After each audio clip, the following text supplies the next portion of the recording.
Vamos lá. Eu vou entregar 3 palestras e elas serão de cunho histórico-teológico. Eu vou ter o prazer de fazer exposição bíblica domingo à noite. Então, domingo à noite, nós faremos exposição bíblica, lá em Efésios capítulo 5, do verso 18 ao verso 21, se não me engano, né? E nós falaremos sobre as consequências ou os resultados de sermos cheios do Espírito Santo. Então, esse é o assunto. Então, aí nós vamos para a Bíblia, vamos analisar as Escrituras, e vamos nos deleitar na palavra do Senhor, que é mais doce que o mel e o destilar dos favos. Mas, hoje, amanhã, e domingo pela manhã, né? Nós estaremos fazendo uma abordagem na área de teologia histórica. E o nosso assunto serão assuntos complementares, todos envolvendo a pessoa de João Calvino e o que ele produziu como reformador em Genebra. Hoje, a nossa palestra, ela tem por tema a influência de Calvino na identidade da igreja de Genebra. Então, sabemos que Calvino, como Lutero, Zwinglio, Bullinger, Martin Bucer e outros nomes talvez menos conhecidos, eles foram homens usados por Deus para resgatar o Evangelho e fazer com que a igreja, purificada por um puro Evangelho, pudesse ser reformada, restaurada. Ela pudesse então voltar ao padrão projetado por Deus. Não é voltar à igreja primitiva. A igreja primitiva tinha muito problema. Diga lá a igreja de Corinto. Então, a reforma não foi um retorno à igreja primitiva. A reforma foi um retorno à igreja preceituada na palavra. Então, esse é o padrão. A igreja ideal é aquela que Deus diz que ela tem que ser.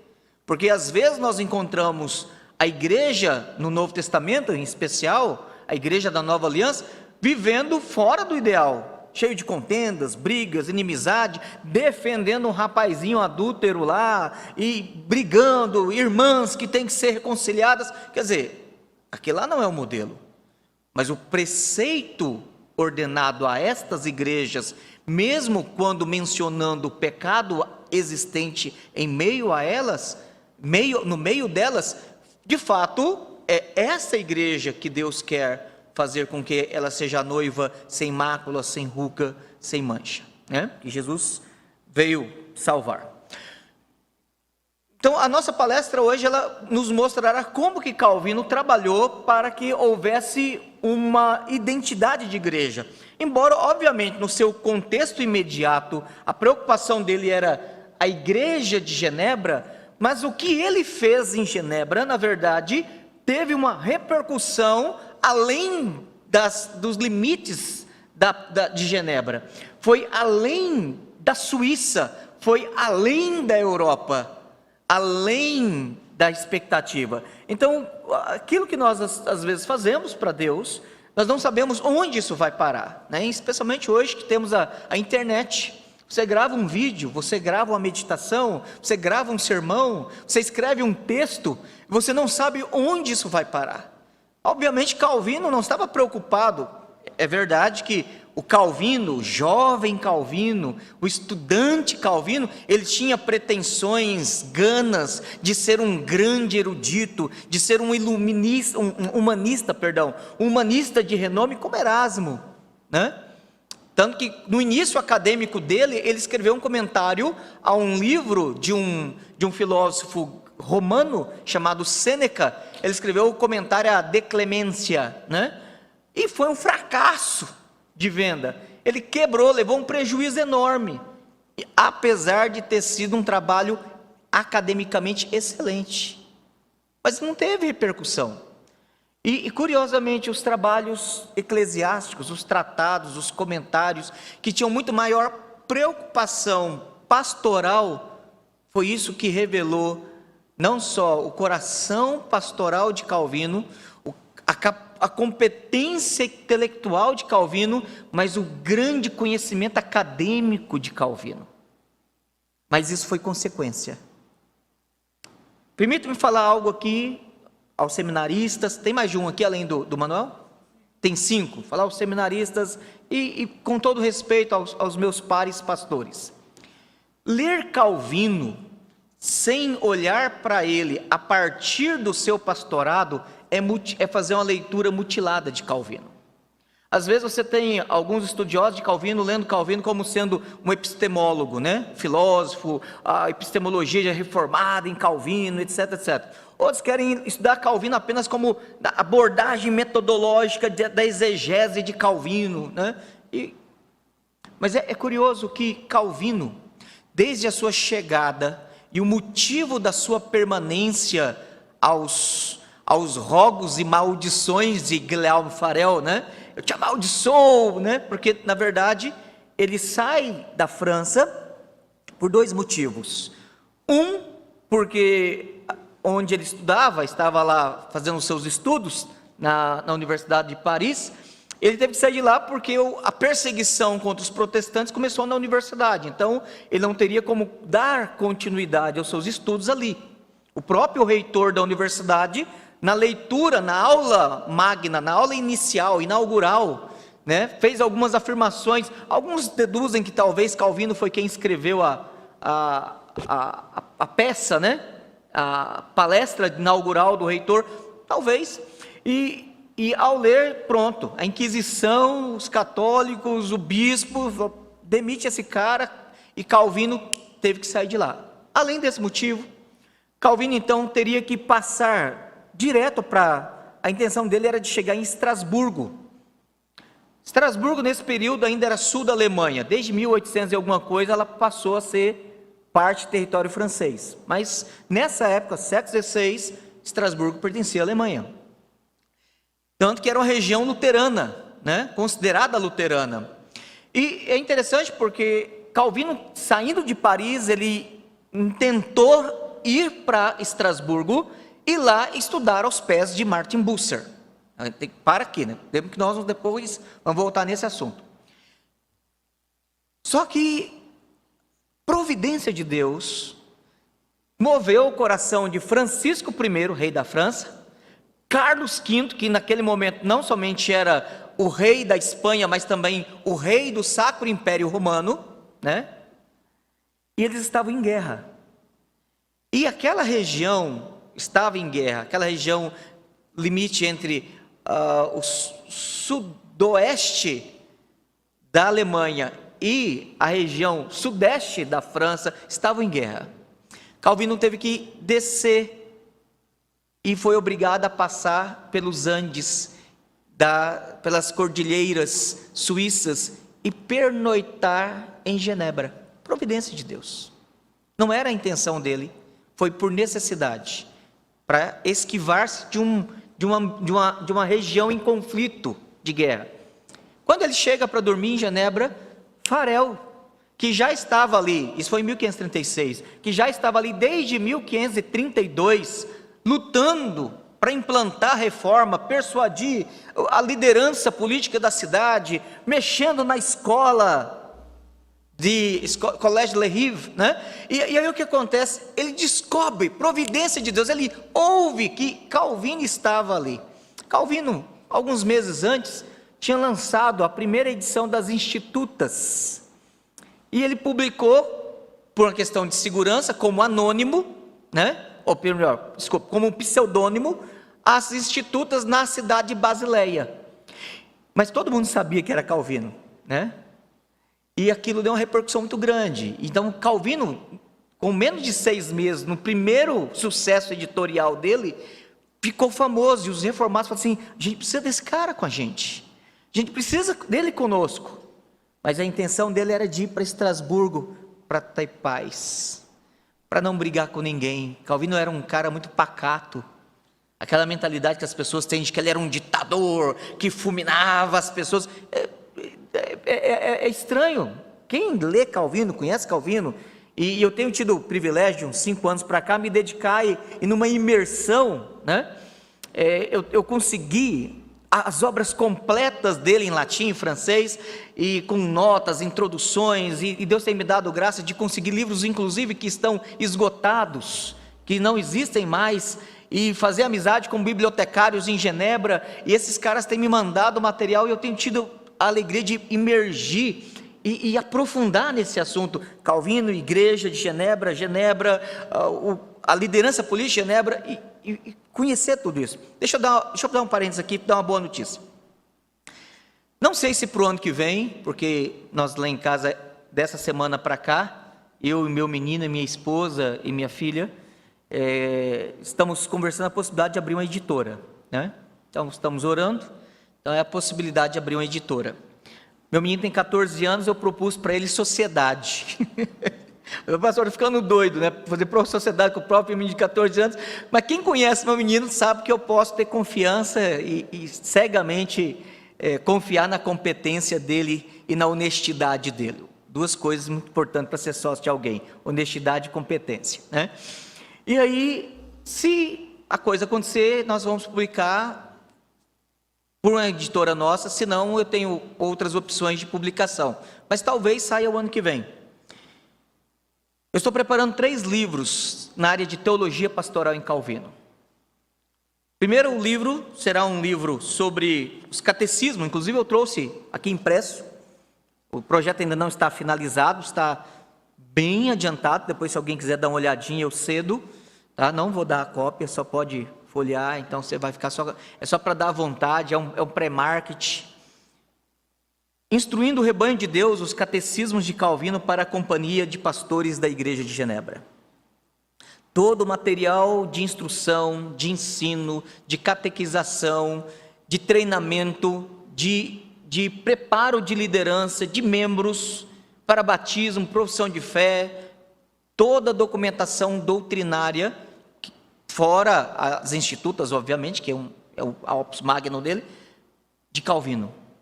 Não só para a igreja dos habitantes de Genebra, mas também material para os exilados em Genebra, a congregação inglesa, a congregação italiana e a congregação espanhola. Preparando esse material. Então é um material, bastante coisa, que a gente não tem nada disso em português. Talvez você fale assim, eu nunca ouvi falar disso. Então, Calvino vai falar um pouco mais de português. O outro livro é Pastoreando o Rebanho de Deus, os documentos de Calvino para a companhia de pastores da Igreja de Genebra.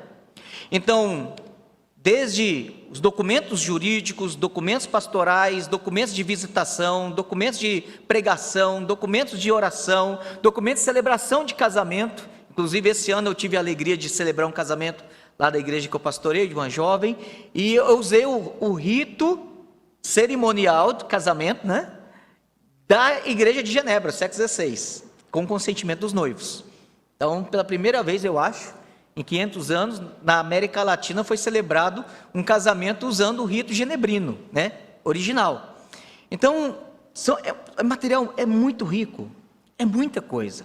Então, quando nós pensamos em Calvino, nós precisamos pensar em Calvino, aquele que foi pastor, porque a prioridade, a convicção, o chamado, o compromisso de Calvino era primeiramente como pastor.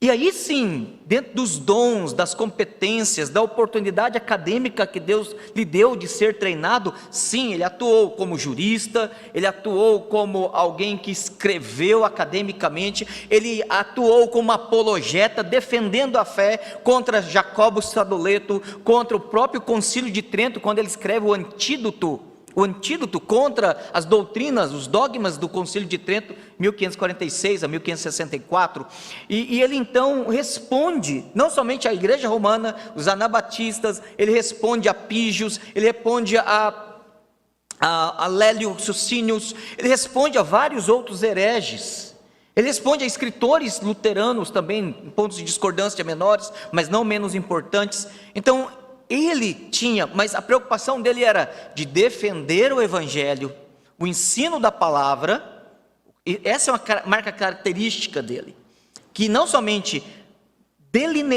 definiu a igreja de Genebra, mas a formação de pastores. Vai ser a nossa segunda palestra. Como que Calvino trabalhou, a partir da sua visão de evangelho, visão de igreja, visão de pastorado, trabalhou o treinamento de pastores. E isso é algo muito importante. Bom, vamos lá. Vamos voltar um pouquinho antes da chegada de Calvino lá, entender como que desenvolveu esse processo de reforma em Genebra. né? Nós sabemos que a reforma começa lá em Estrasburgo, em Wittenberg, né, com Lutero, as 95 teses, 31 de outubro, aquela história toda que nós conhecemos. Inclusive, deixa eu dar uma outra boa notícia. Eu e um pastor luterano, não assusta não, porque assim, para os próximos 3, 4 anos eu tenho 15 livros engatilhados para publicar. É meio exagerado, mas ó, eu namoro a minha esposa, eu brinco com os meus filhos, quando eu posso eu pesco, sabe? Eu vou no paintball com o MP, eu vivo também já, gente, eu não fico só mexendo com livro não. Mas a ideia é de uns 15 livros nos próximos 3, 4 anos. E eu estou trabalhando um livro com um pastor da igreja luterana lá de Teófilo Otoni, que eu conheci em Porto Velho, Fabrício Jung, pastor da IELB, Igreja Evangélica Luterana do Brasil. Nós estamos escrevendo o que possivelmente vai ser a obra mais completa documental de Lutero em português. O título provisório do livro é História Documental da Excomunhão de Lutero. Então, é um trabalho que eu já venho levantando, pesquisando, já tem alguns anos, e aí lá em Teófilo Otoni, reencontrando o pastor Fabrício, convidei ele a trabalhar comigo nesse projeto, nós estamos trabalhando juntos. São documentos que vêm desde lá do século XI, fazendo levantamento das indulgências, todas as resoluções, desenvolvimento histórico, documental das indulgências. 1515, quando Lutero rompe com o conceito de graça da igreja romana, 1517, fevereiro, ele rompe com a teologia escolástica da igreja romana, e aí, em outubro, ele rompe com o instrumento de salvação, indulgência da igreja romana. E aí nós fazemos todo o levantamento de todo possível documento envolvendo desde cartas, bulas, documentos, resoluções conciliares, correspondência oficial, correspondência pessoal, e ó, é muita coisa. Por enquanto já está dando umas 400 páginas, folha 4. Diagramado, isso aí vai para umas 600, 700 páginas. Então vai ser uma obra muito completa. E é muito legal você ler esses homens nas cartas, porque quando você lê eles na carta, você percebe a pessoa. Você vê ele sentindo, preocupado, porque às vezes você vê ele escrevendo, e um tratado teológico, você vê um leão rugindo, e às vezes ele escrevendo uma carta, no mesmo contexto, na mesma época, você vê o coração dele pesado, sangrando. Então é muito interessante você fazer essa leitura referenciada, né, de documentos diferentes, em sentidos e contextos diferentes, é muito, muito legal, mas vamos voltar aqui. Quando Calvino, antes de Calvino chegar em Genebra, a própria Genebra, a própria igreja romana, ela se ajudou a sair, desculpa o Leonardo, né? A sair de Genebra, né? O seu bispo lá, ele resolve, apertei errado. O bispo Pierre de la Baume, ele provoca por um duplo tratado, e ele causa uma briga muito grande, por causa de algumas exigências que ele fez com o Duque de Savoy. Duque de Savoy, nesse período, era o dono da região de Genebra. Pegava a região do sudeste da França, um pedacinho ali dos limites com Estrasburgo, e pegava a região de Genebra. Então, a família de Savoy. E esses caras, eles resolveram, então, brigar com o bispo. Por causa disso, essa briga toda acabou afetando diretamente Genebra. Então Genebra, como era aquela conversa, a corda estoura para o lado mais fraco, e a corda estourou contra Genebra. E Genebra então, ele começou a promover guerra usando as outras cidades, outras regiões contra Genebra. E isso durou cerca de 2 anos, sendo encerrada com uma sentença da dieta realizada em Parma, né, em 1530. Então essa data é importante. Essa é a data de indisposição da cidade de Genebra com a igreja de Roma. Porque embora a coisa foi apaziguada, mas lei não cura ferida. Tem que lembrar, lei é letra. Lei não cura ferida. A cidade se indispôs, a região se indispôs com a igreja romana. E essa conduta não poderia torná-lo odioso ao povo, ou seja, o bispo passou a ser odioso ao povo. Em vez do camarada agir de política, de agir de diplomacia, quando ele foi questionado, ele resolveu pesar a mão mais ainda. Você não faz isso com alguém que você lidera. Você não pesa a mão, você tenta ganhar o coração. E isso é algo que foi um grande erro. E ele continuou a vir de tempos em tempos em Genebra até 1533, cobrando os dízimos da cidade, cobrando impostos, explorando a cidade, impondo sanções, fazendo com que houvesse disciplinas, exclusões, até que ele fez uma besteira muito grande. Qual foi a besteira? Ele resolveu excluir, mais para frente para ser, ele resolveu fazer uma excomunhão, na tentativa de jogar o povo que tinha medo de morrer excomungado. É difícil a gente pensar isso hoje, porque nós não temos essa mentalidade, nem os católicos têm essa mentalidade medieval de, puxa, se eu morrer excomungado, eu estou no inferno. Tanto que antigamente o pessoal usava a palavra excomungado para xingar o outro, né? Seu excomungado, né? Cara, vai para o inferno, é mais ou menos isso. Ou melhor, você já está no inferno, porque você é excomungado. Naquela época, ser excomungado era algo pavoroso, era terrível para alguém. Tanto é que as indulgências se vendiam com grande facilidade, porque o medo de ir para o inferno ou de ir para o purgatório e sofrer as sentenças infernais era pavor. Era motivo de desespero para as pessoas. E aí, o que ele faz? Ele tentando então trocar a liderança que estava se indispondo com ele, o bispo, ele resolve excomungá-los. Eu vou excomungar a liderança, que eram 4 síndicos do pequeno conselho. Se eu excomungá-los, o que o povo faz? Bom, agora eles estão no inferno. Eles não têm mais o aval, a bênção do bispo. Eles não têm mais autoridade sobre nós. O que o povo deveria fazer? Nós vamos eleger outros 4 síndicos, outros 4 que poderão assumir o lugar deles no pequeno conselho, e a vida segue. Essa era a expectativa do bispo, essa deveria ser o procedimento. Só que o que acontece? Quando ele excomunga, ele não sabe que 3 reformadores, Farel, Saunier e Fromet, eles estavam lá a convite da liderança de Genebra. Eles estavam protestantes, estavam lá pregando, ensinando. O bispo não sabia disso. Eles estavam pregando a palavra.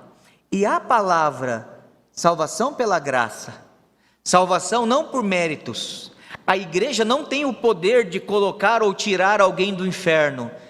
O evangelho, mesmo que básico, inicial, incipiente naquele momento, foi suficiente, poderosamente suficiente, para tirar o medo deles. Então, quando o bispo chegou assim, está todo mundo excomungado, o pessoal olhou e falou assim, mas você tem poder para mandar alguém para o inferno?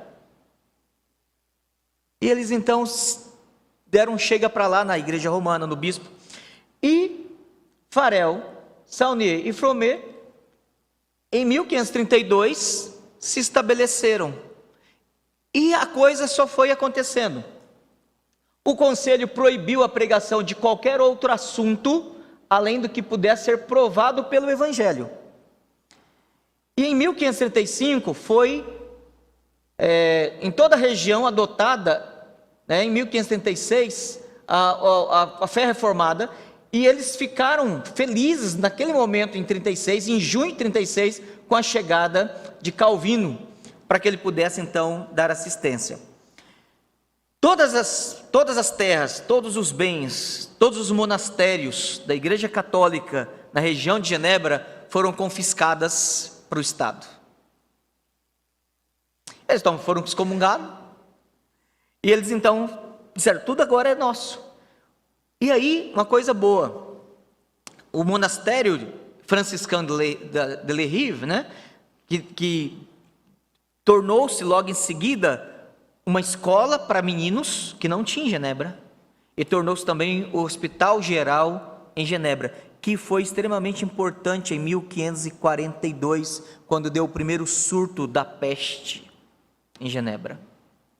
Então a providência de Deus já estava conduzindo a cidade para educação e para cuidar da saúde do povo. Bom, vamos lá. Esse camarada, William Nuff, ele é um dos maiores estudiosos em Calvino. Já morreu, mas ele tem tudo que você encontrar dele escrito sobre Calvino, pode comprar, pode ler, é um cara fantástico, pesquisador fantástico. Em 1534, acelerou, o processo que destruiria os resquícios da velha fé, a igreja romana. Em 24 de maio de 1534, houve um surto de iconoclastia, que significa rejeição por imagens. Então, eles aprendendo que eles não deveriam ter imagens, não deveriam adorar imagens, não deveriam adorar a Deus através das imagens, com a pregação dos 3 primeiros reformadores na cidade, simplesmente pregando a Bíblia. O povo ficou irado. O povo falou assim: nós fomos enganados esse tempo todo, nós nascemos no engano, nós fomos ensinados na mentira, nós estamos praticando algo que é contra a palavra de Deus. O povo foi nos monastérios, nas igrejas, e quebraram muitas imagens, quebraram altares da igreja católica. Isso é muito interessante. E pegaram um convento lá, que eu falei, La Rive, e foi saqueado. Isso ocorreu 3 meses após o bispo excomungar toda a elite governante da cidade, conforme eu já falei.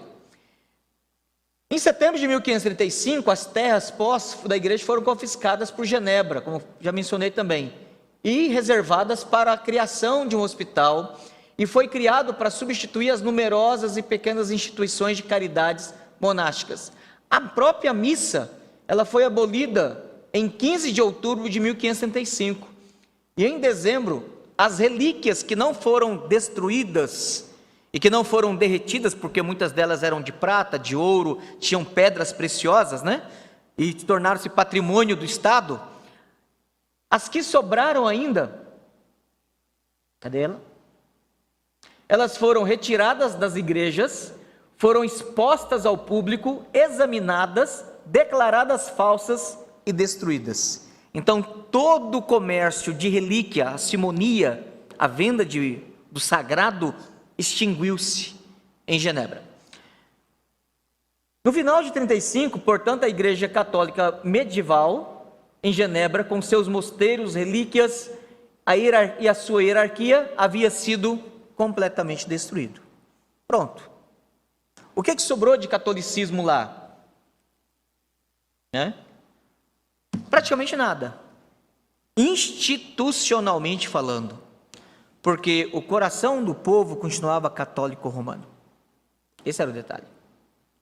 Então, as mudanças estruturais, as mudanças institucionais não mudaram o pensamento, o costume e o coração, porque era necessário mais evangelho. Eles aprenderam o básico do evangelho, mas não aprenderam o suficiente do evangelho para provocar e, de fato, conduzir as mudanças necessárias. Por que eu trouxe isso aqui? Bom, isso aqui é só para os irmãos entenderem, naquele momento, como funcionava a estrutura da cidade de Genebra. Grosso modo, a cidade tinha um pequeno conselho, um grande conselho e o conselho geral. O pequeno conselho seria a primeira instância. Cada conselho desse, ele tinha o papel de judiciário, legislativo e executivo. Cada conselho. Ele tinha essa tríplice função, cada conselho. A diferença é que pequeno conselho de primeira instância, segundo conselho de segunda instância, e o conselho geral era quando se convocava toda a cidade para que pelo voto direto, do levantar das mãos, pudesse tomar alguma decisão definitiva em relação à cidade. Então era assim que as coisas aconteciam, dentro das cidades repúblicas, da Suíça naquele momento lá. Bom, eu só vou pedir para os irmãos sempre lembrar, quando eu falar pequeno conselho, grande conselho, conselho geral, lembrar desse gráfico aqui, Na nossa palestra hoje, na de amanhã e na de domingo, nós estaremos retornando nesses termos aí. 1536, quando Calvino chega, era isso que existia na cidade. A igreja era apenas um órgão, era apenas um instrumento, era apenas uma repartição de serviço prestado do Estado ao povo, tá? Porque a partir do momento que eles destruíram a igreja romana, que era um corpo estranho de intervenção no Estado, que se colocava inclusive acima do Estado, destruindo essa figura, agora o Estado é a única coisa que existe, mas a igreja, a religião, a fé do povo existia ainda. As práticas de ir à missa, os padres que não foram, que não saíram, que decidiram, que pelo fato de serem genebrinos, decidiram permanecer, né, apesar de ainda se verem católicos, mas não mais romanos, tá?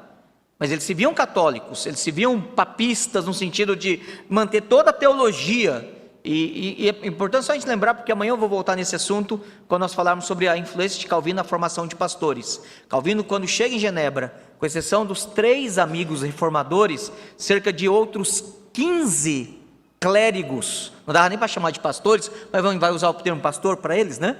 De outros pastores, todos eram na verdade padres e monges, que deitaram o católico, amanheceram protestante, institucionalmente falando, mas a mente e o coração deles, as superstições e o compromisso doutrinário era ainda plenamente católico romano. Imagina, como é que você faz um negócio desse, né? Mas nós veremos isso amanhã. Bom, esse historiador aqui, François Wendel, ele é alemão, apesar de ter um primeiro nome francês, relata que a República de Genebra era administrada por 4 síndicos. Então isso aqui ele vai explicar agora resumidamente como é que funcionava a estrutura política de Genebra. Então haviam 4 síndicos, que eu já mencionei ali atrás, os principais magistrados. Então no pequeno conselho, eles eram 25 homens.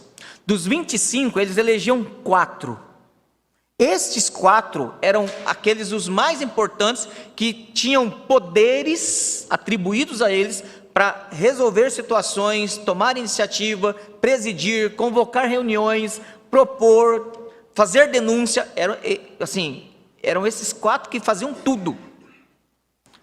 Os outros do pequeno conselho se reuniam para votar, mas basicamente tudo que eles decidiam resolvia por ali. Bom, vamos lá. Vários concílios. O pequeno conselho consistia de 25 membros, incluindo os 4 síndicos. Ele tinha o direito de legislar e executar matérias e leis extensivas da jurisdição. O conselho dos 60 era consultado pelo pequeno conselho. Esse aqui é o grande conselho, tá? O grande conselho era 60 homens. Era consultado pelo pequeno conselho acerca das questões julgadas por serem particularmente graves. Vou pegar o caso Serveto aqui só como exemplo. Serveto, o processo dele começa em 1550 1553, e ele é condenado à morte em 55, tá? Calvino não participou. Então quando o pessoal menciona, Calvino matou o Serveto, Calvino nem participou, Calvino não pôde, nós vamos ver isso depois. Mas o julgamento de Serveto tinha que passar pelo tribunal do pequeno conselho, ele era sentenciado à morte. Havia recurso para o tribunal do grande conselho, para que houvesse uma palavra final. Só que antes do tribunal de segunda instância do grande conselho dar sentença final, eles emitiram cartas fazendo consulta jurídica a Frankfurt, a Basileia, a Wittenberg e também a Estrasburgo. 4 outras cidades, 4 outros conselhos maiores ou grandes conselhos de outras cidades consentiram com um parecer jurídico de execução de Serveto. Serveto já tinha sido condenado à morte na Espanha, ele era espanhol. Serveto é Espanha, não é? Ele havia sido condenado à morte na França e estava refugiado, como muitos refugiados estavam, lá em Genebra. E lá ele ainda fez lambança para poder merecer pena de morte. Mas esse é outro assunto. Se você quer conhecer o processo legal, todo documentado, das consultas, cartas, o processo de julgamento, a denúncia que veio da congregação dos pastores, a documentação do pequeno conselho, a documentação do grande conselho. Eu vou dar uma boa notícia para você. A irmã Zilmar Ehringer Nogueira, esposa do reverendo Folt Nogueira, está traduzindo esse material, eu em parceria com ela. Eu vou traduzir algumas cartas, escrever um texto introdutório, e a expectativa é de nós publicarmos o ano que vem a história documental da execução de Serveto. Toda a documentação jurídica, todo o processo mostrando como que a coisa aconteceu. Então, para a gente ver se a gente consegue dar uma diminuída nos maledicentes. Embora maledicente contra fatos no argumento, mas o bicho continua falando mal do mesmo jeito, né? Então a gente vai apresentar. E é muito interessante porque eles eram um grande conselho, era consultado pelo pequeno, em situações graves, principalmente aquelas de segurança estrangeira. E o conselho dos 200, que era o conselho geral, né, possuía poderes de decisão, não dá para ler aqui, em legislação e outras coisas mais, né? Mas vamos lá. Conselho Geral era a assembleia formada por todos os cidadãos que, desde o final dos tempos medievais, assumiam uma determinada quantia de poderes legislativos. Era o voto democrático. Era por voto democrático. No início do século XVII, Genebra inventou o voto papel, com cabine. Né? Então, assim, se você quiser descobrir quem foi que inventou esse negócio de votar em cabine, individual, voto secreto, voto em papel, com cédula, foi Genebra, início do século XVII. E eles, então, assumiam determinada quantidade de poderes legislativos, políticos, mas era cada vez menos consultado. Então, tudo continuava se concentrando em pequeno conselho, grande conselho. Vamos passar essa parte aqui, porque a evolução da estrutura governamental, que começaram pouco antes de chegar de Calvino, continuou durante a sua residência. Então, durante toda a permanência de Calvino, 36 a 38, de outubro de 1538, até agosto de 1541, ele esteve em Estrasburgo.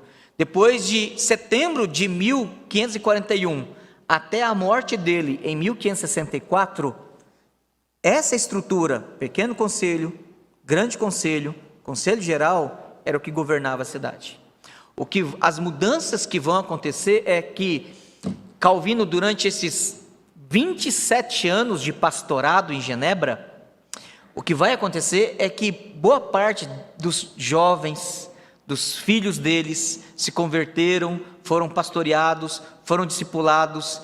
Estes homens se tornaram, muitos deles pastores, ou se tornaram políticos, membros do conselho, e Calvino conseguiu, com a paciência, no tempo certo, fazer as mudanças necessárias, convencê-los que eles precisavam diminuir o poder do Estado, para que o Estado fosse menos intervencionista, que fosse menor o Estado e a igreja pudesse ter mais liberdade.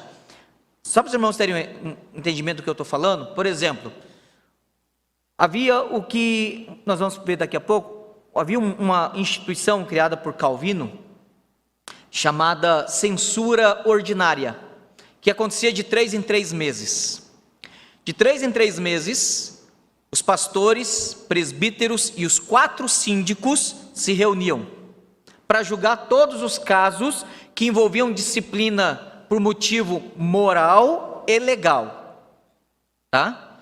Os casos de disciplina meramente moral, divórcio, adultério, brigas, contenda, né, inimizade, essas coisas, né?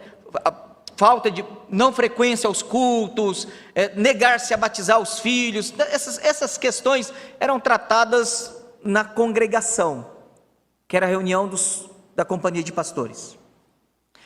Eles disciplinavam e a coisa ficava ali. Se o membro quisesse recorrer, ele recorria a quem? Ao pequeno conselho. Muitas e muitas vezes, o pequeno conselho anulava a disciplina, porque eles tinham poder civil na mão. Esse era um problema. E isso foi de 1541 até 1550.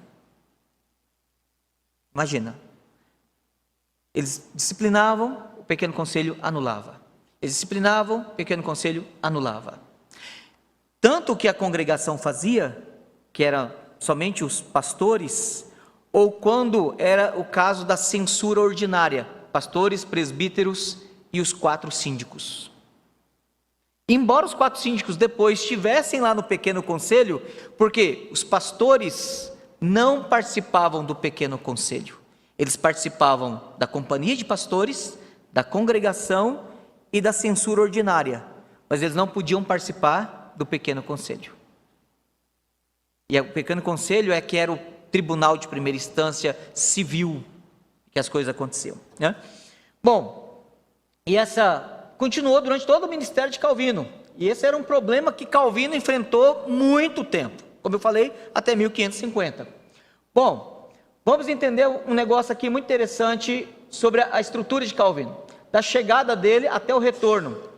Toda vez que você vai estudar a história de Genebra, Calvino estando lá, você tem que ter em mente esses 3 momentos importantes: a chegada até a expulsão, depois ele é expulso, ele chega então em Genebra, persuadido por Farel, em agosto de 36, então ele chega lá. Só que ele é expulso de Genebra, ele e Farel, e vai para Estrasburgo em 24 de junho de 38. Então ele é expulso, ele é exilado, ele torna-se persona não grata. Inclusive nas atas do pequeno conselho de Genebra, dizia que se Calvino voltasse, ele seria preso a ferros e tratado a pão e água. Era a sentença já dada. Então ele não poderia voltar mais para Genebra. E de fato, desde junho de 38 até 13 de setembro de 41, Calvino não volta a Genebra. Onde ele fica esse período? Ele vai para Estrasburgo. Lembra que quando ele estava fugindo da guerra na França, do rei Francisco com Carlos V, qual era o intento dele? Ir para Estrasburgo. Ele é expulso de Genebra. O compromisso dele de reformar Genebra, na cabeça dele, acabou. Eu não tenho mais o que fazer. Eu vou fazer o quê? Eu vou ir lá para Estrasburgo. Só que, providência de Deus, 1538, Martin Bucer, que era o antiste era o termo que se dá para o pastor titular, né? Dos vários pastores da cidade. Martin Bucer era o antiste de Estrasburgo. Ele era o chefe da igreja, cabeça da igreja ali. E ele estava então fazendo algumas mudanças. Primeiro, ele estava reformando, num processo muito mais avançado, a igreja de Estrasburgo. Segundo, eles tinham uma escola de ensino infantil, ele estava criando uma faculdade de teologia, um seminário.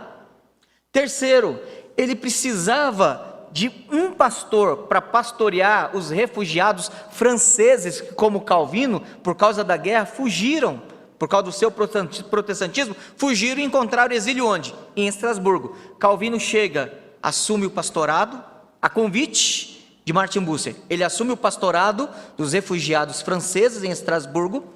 Ele assume a cátedra de teologia sistemática, a cadeira de teologia sistemática na recém-organizada Academia de Estrasburgo, e ele torna-se então também um dos responsáveis de trabalhar a reforma junto com Estrasburgo, com Martin Bucer em Estrasburgo.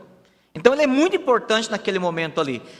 E algo muito importante vai acontecer também. Calvino tinha muito a contribuir, mas ele teve muito que aprender com Martin Bucer. Em que aspecto? A eclesiologia. A eclesiologia de Martin Bucer, a doutrina da igreja de Martin Bucer, era muito mais completa, mais rica do que a de Calvino. A experiência pastoral de Martin Bucer era muito mais amadurecida do que o jovem de 29 anos, Calvino. Calvino tinha 29 anos, quando ele foi expulso de Genebra. Aí você para e pensa assim, rapaz, é muita coisa. É verdade. Então ele volta, ele fica esse período em Estrasburgo, e depois ele volta. Então vamos Eu vou pular essa parte aqui. Não, deixa eu só ler essa parte aqui. Esse autor, Scott Manett, ele é um americano, e ele tem a tese de doutorado dele foi publicada, A Companhia de Pastores da Igreja de Genebra. É um livro fantástico.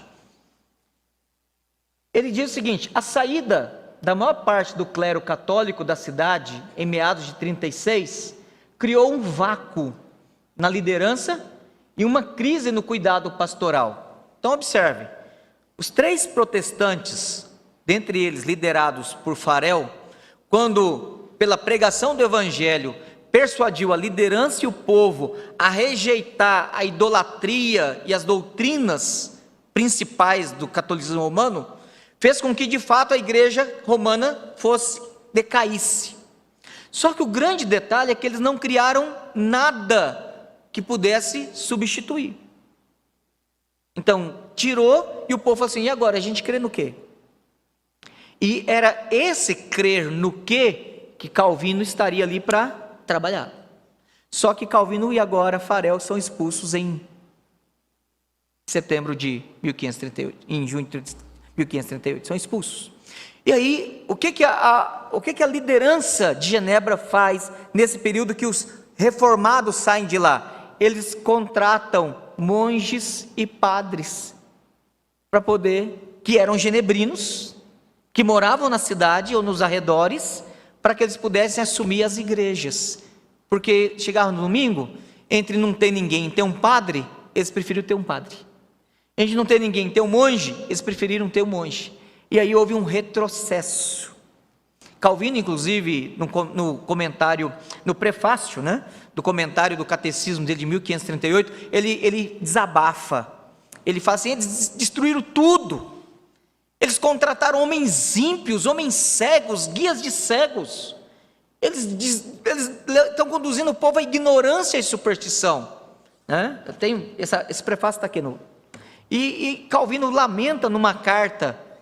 E depois ele faz também isso no prefácio do Catecismo de 1538. Bom, não havia uma constituição da igreja, não havia um programa para recrutar novos ministros, não havia um plano para instruir crianças, a missa católica havia sido abolida, mas nenhuma forma litúrgica foi trabalhada para substituí-la.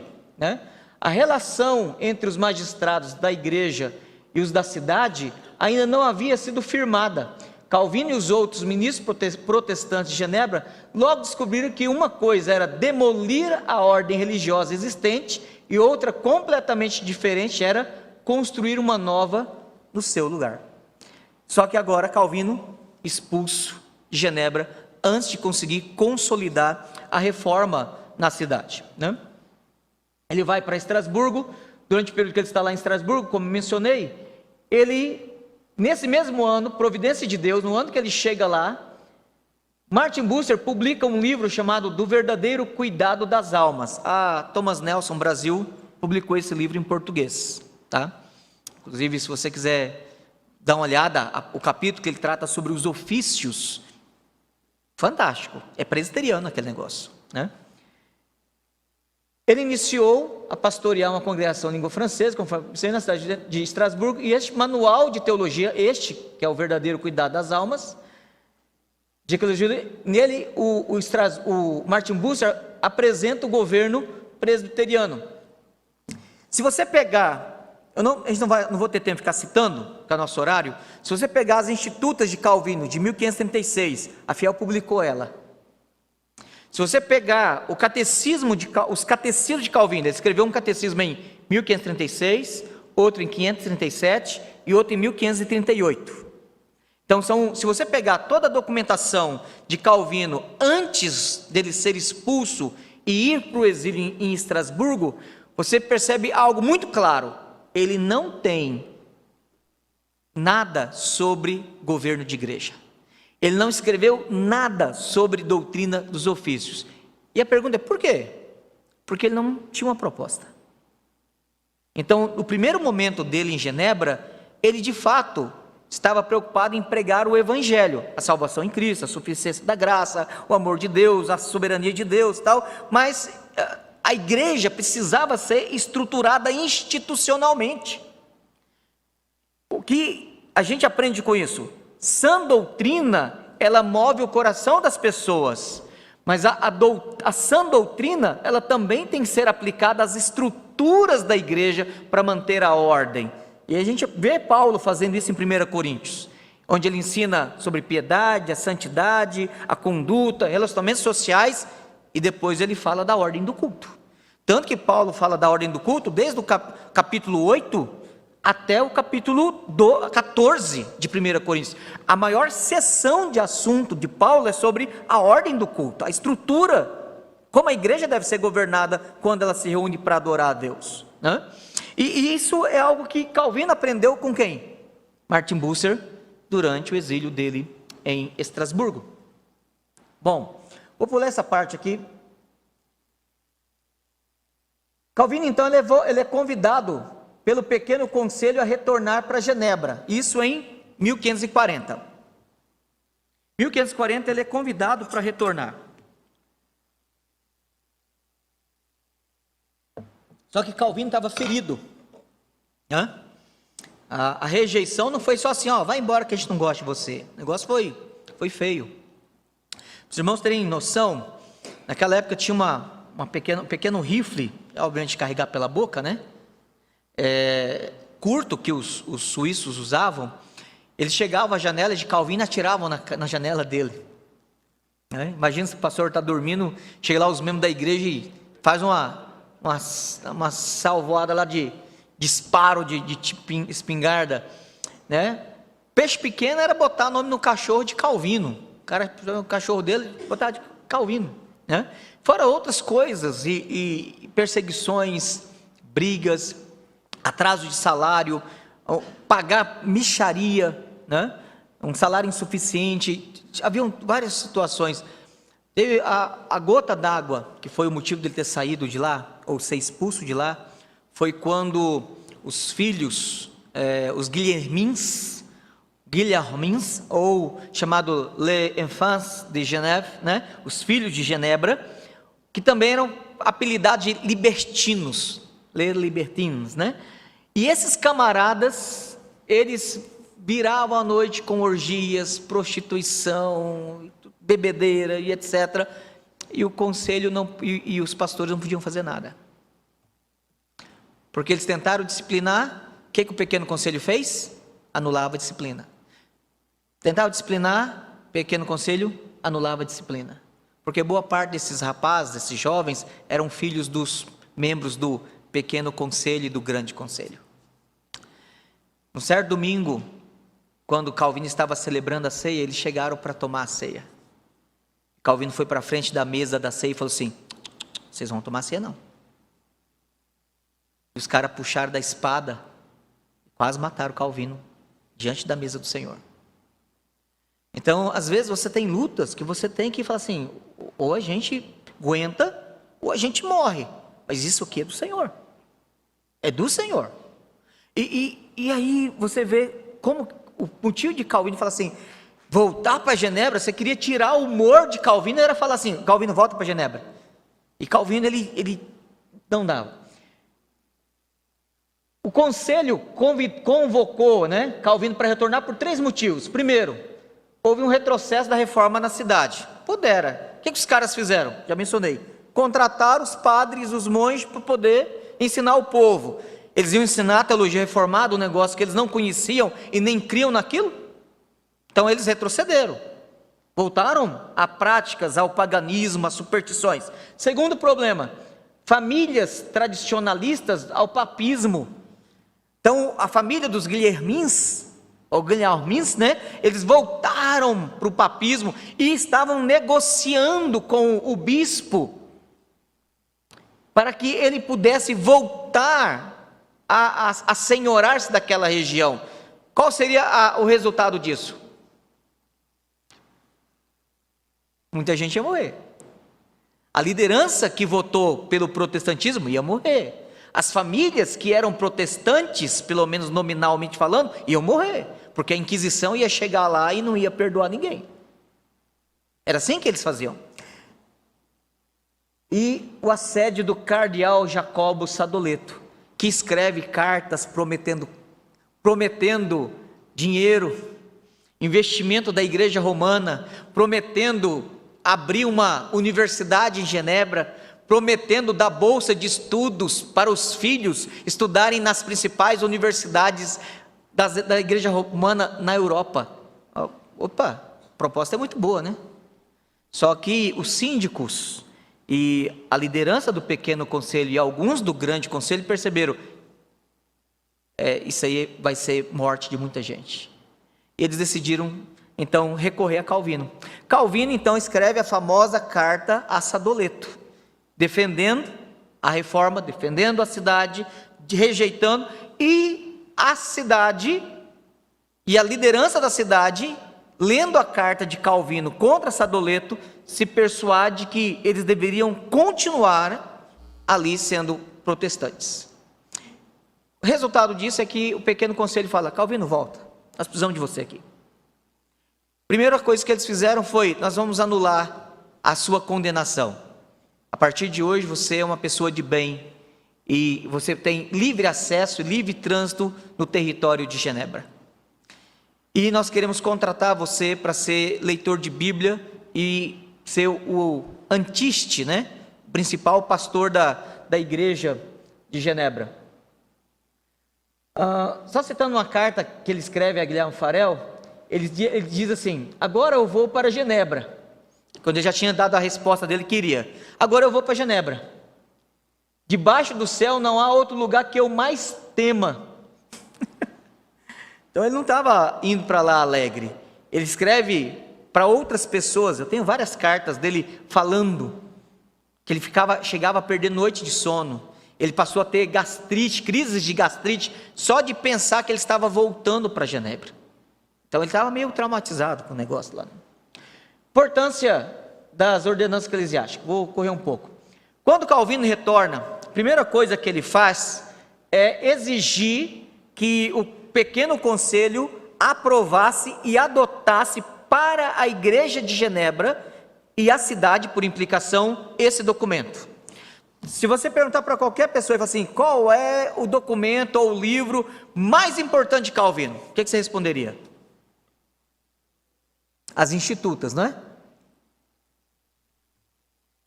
A obra teológica mais importante de Calvino é as Institutas, isso é inegável. O documento de reforma mais importante de Calvino chama-se Ordenança Eclesiástica. Tem a edição de 41, tem uma revisão de 46 e tem a edição final de 1561. Se você quer saber o programa de reforma de Calvino, a proposta de reforma de Calvino, é esse documento. E aí, eu vou pular aqui. David Hall fala da importância desse documento, de criar, o que ela fez, o que ela trouxe.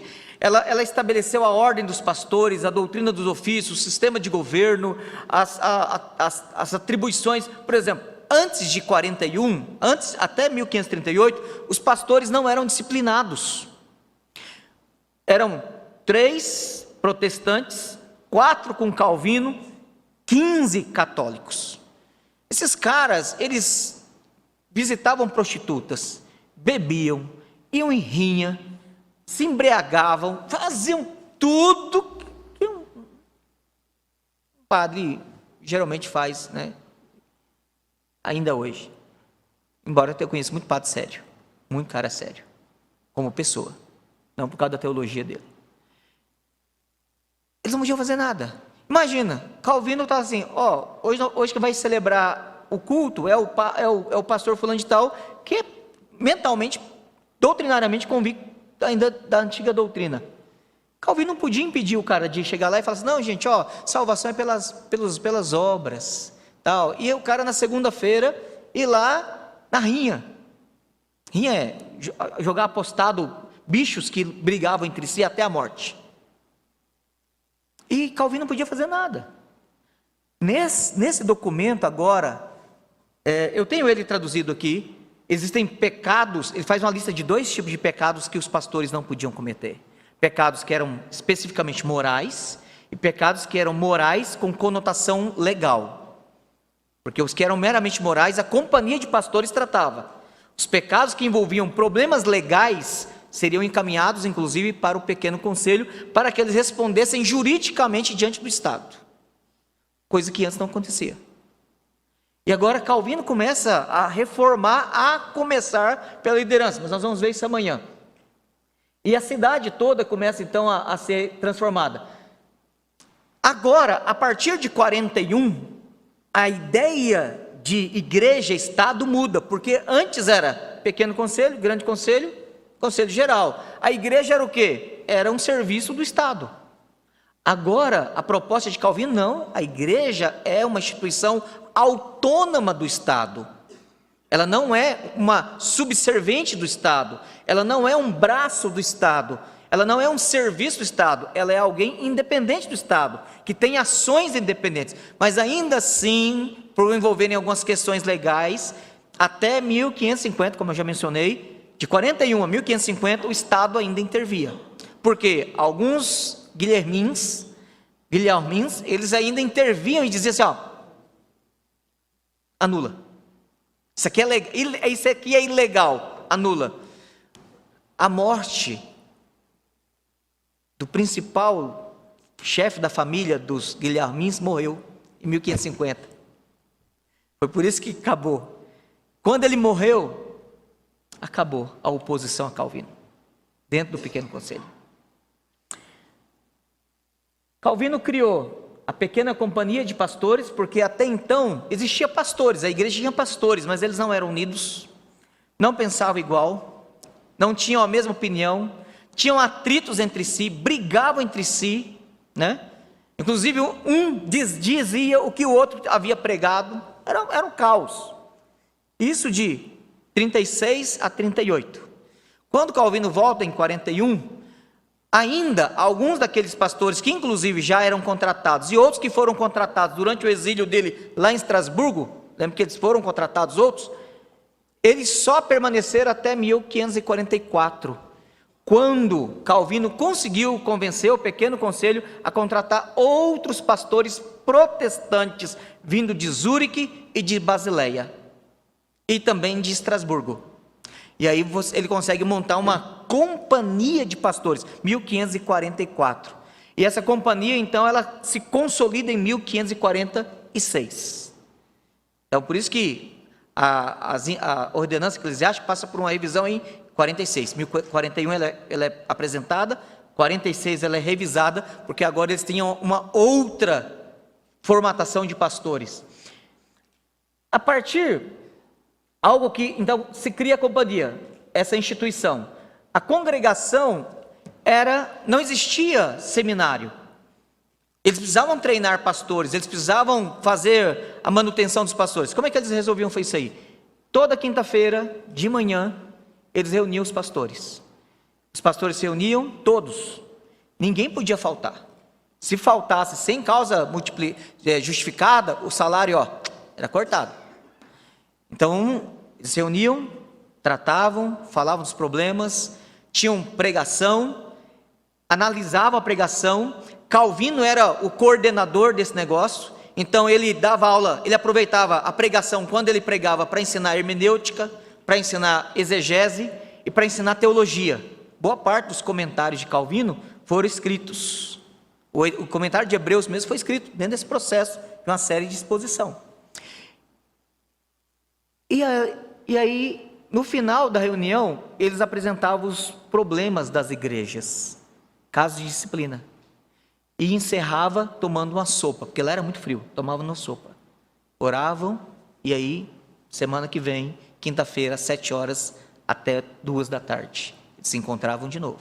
Então isso era a congregação, era uma forma deles darem treinamento, fazerem a manutenção do relacionamento entre eles, tratarem queixas uns contra os outros, e também apresentar denúncias de problemas, ou apresentar problemas para que eles pudessem conversar e como resolver pastoralmente, antes de levar o assunto disciplinarmente para o consistório. Aí o consistório era formado de pastores, presbíteros e os 4 membros do pequeno conselho, que aí sim subia para o pequeno conselho para tratar. A maioria das coisas eram resolvidas aqui e nem chegava aqui, tá? Bom, vamos lá. Então, Calvino criou essas 5 instituições, já estou acabando. A Igreja de Genebra, tinha mais coisa para falar, mas o horário não está ajudando. Calvino, quando chegou lá, encontrou uma igreja, na verdade ele não encontrou nada, em 36. Quando ele sai expulso e vai para Estrasburgo, ele não conseguiu deixar nada. E o pouco que ele deixou, a contratação de padres e monges, destruiu o que eles tinham feito. Quando ele retorna em 41, com a ordenança eclesiástica, ele consegue então agora começar um processo de criar instituições, a companhia de pastores, a congregação, porque a companhia de pastores eram só os pastores, que se reuniam no sábado. A congregação reunia-se quinta pela manhã, isso era semanalmente. O consistório reunia-se trimestralmente, inclusive exercendo a chamada censura ordinária, que também é chamada de censura trimestral, onde se fazia, porque no consistório, ou melhor, na congregação, se formulava as denúncias, se ouvia os problemas, encaminhava então para o consistório, e o consistório então formulava, apresentava as denúncias para a censura ordinária, que acontecia a cada 3 meses, junto com o consistório, que eram decisões administrativas, também não era só disciplina da igreja. E a última instituição criada por Calvino foi a Academia de Genebra, em 1559. E aí nós vamos falar um pouco mais dela amanhã, na formação dos pastores. Essa foi a influência de Calvino na formação da igreja. Se você falar assim, o que isso tem a ver conosco? Que essa é a pergunta importante, né? Bom, o modelo que Calvino deixou de igreja em Genebra, que ele criou em Genebra, esse modelo é o modelo que existe hoje na maioria das igrejas históricas ou tradicionais. Então, mesmo quem não é calvinista, quando a gente reúne, quando a gente faz culto, quando a gente tem disciplina, quando a gente tem decisões administrativas, decisões disciplinares, quando nós temos presbitérios que se reúnem para situações de entretenimento, no sentido não de bagunça, mas de fortalecer os laços, ou de tratar eclesiasticamente, né, algumas coisas, alguns problemas. Esse modelo foi elaborado por Calvino. O que ele deixou, o que ele preparou, não foi só para Genebra, acabou estendendo. Nós vamos ver na última palestra sobre a influência de Calvino na origem, na formação do presbiterianismo. Isso aí vai ficar um pouco mais claro o que eu estou falando hoje. Então não perca a palestra amanhã, a formação dos pastores, e não perca a palestra de domingo, onde eu vou mostrar na formação do presbiterianismo, como que as coisas se desdobraram a partir disso aqui. Então hoje nós estamos dando uma introdução. Bom, acabou a nossa palestra. Se alguém tiver alguma dúvida, me pergunte amanhã, porque hoje também eu estou querendo já ir dormir. Né? Eu sei que os irmãos estão cansados. E obrigado pela paciência, pela atenção. E história é um negócio muito gostoso, contar causo, né? E é uma pena a gente não poder mais. Eu trouxe 2, eu puxei até para ler algumas partes, mas eu estava falando com vocês, olhando ali e prestando atenção no relógio. Mas amanhã a gente vai estar para a gente fazer isso com mais calma. E vamos chegar amanhã no horário para a gente começar certinho, que a gente consegue aproveitar mais o tempo, né? Pastor, obrigado, a palavra está com o senhor.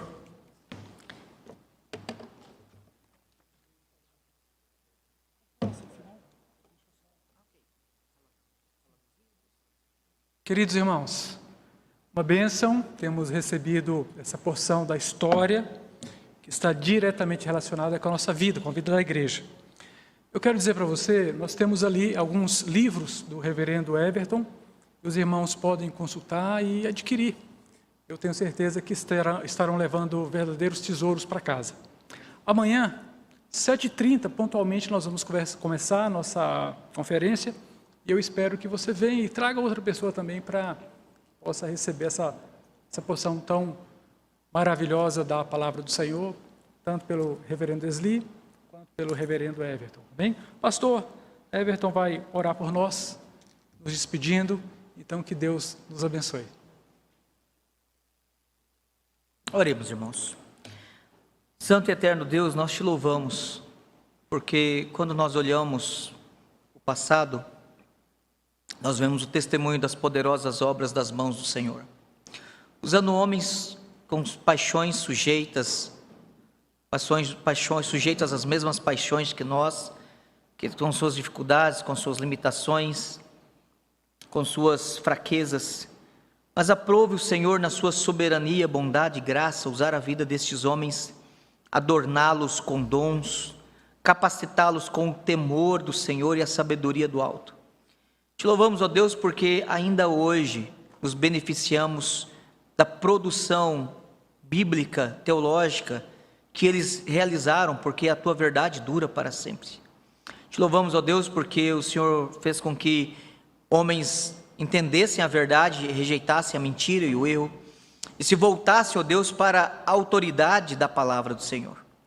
Te louvamos, ó Deus amado, porque hoje, apesar de inconscientemente praticarmos muita coisa, que nós nem sabemos de onde vem, como surgiu, apenas entendemos que está na tua palavra. Mas, ó Deus, nós sabemos que em algum momento, no século XVI, homens arriscaram sua vida, homens foram perturbados, perseguidos, tiveram a sua reputação destruída, para que a palavra do Senhor, ó Deus, como estandarte fosse levantada. Pedimos que o Senhor nos dê um final de noite agradável, de descanso, para que possamos recuperar, ó Deus, nossa mente, nossa energia para o dia de amanhã. Para que possamos, ó Deus, nos nossos afazeres amanhã, realizar tudo para a tua glória. E ainda possamos nos voltar, ó Deus, nos reencontrar aqui, para continuar ouvindo a exposição da tua palavra e aprendendo.